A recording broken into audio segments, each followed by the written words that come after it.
Hi everyone, I want to do a bit of a studio tour as I've just tidied up the studio, or when I say studio I mean the corner of our converted basement which has no daylight apart from daylight bulbs, which do help a lot.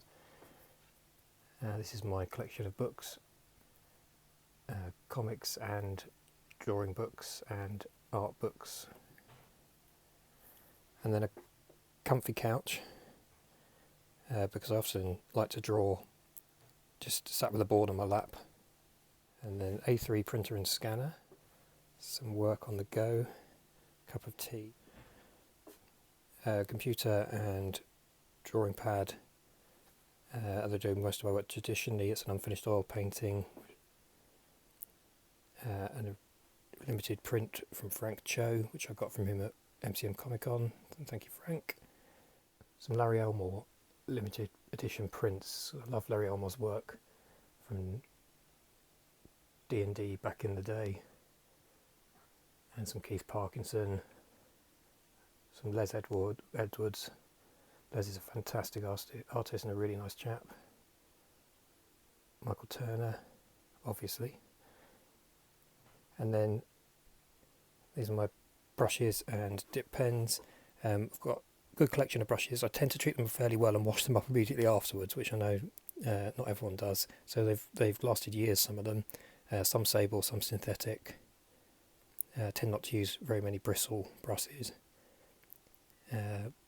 Water for inks, and I've started using the Kuretake Zig inks recently, which I found to be really good.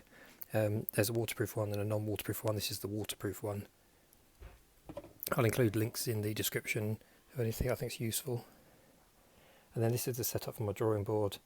So it's a large drawing board. That's an A3 piece of paper, 11 by 17 thereabouts, and I have 2 daylight bulb setups on that as well as above, so I can comfortably work at the desk. And that was my plan for 2020. I don't know about anyone else, but the 2020 is not quite going to plan, but I'm really pleased to say I've got 2 really exciting projects coming up this year. Some more news about Tide 3 and some new news as well, so I can't wait to tell you about that this autumn. So I'll let you know about that. This was the painting that I did in Kuretake watercolour, which you'll find a video to elsewhere on this channel, and there's some news about that and Tide 3 coming soon. And then a stack of old sketchbooks and reference skulls for drawing. These are great.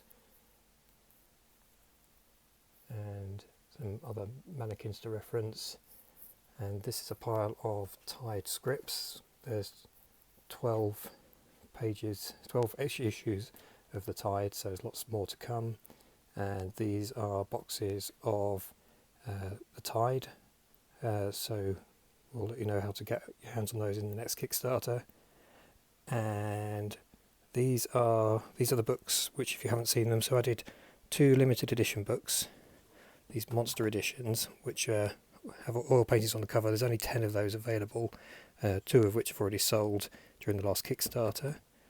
The cover for volume 2 and the cover for volume 1 with my pencils, Dev Gears inks and beautiful colours by Ula Moss. Fantastic work by Ula. And the original Tide, which was the debut edition cover, which I think there's a few left on Amazon, but that's about it for the original. And then this is my review that I need to do from Comics Launch, which is an excellent podcast about kickstarting comics. Thoroughly recommend it. So I need to do my review of my last Kickstarter, as there's a new one coming soon, and look forward to telling you about that.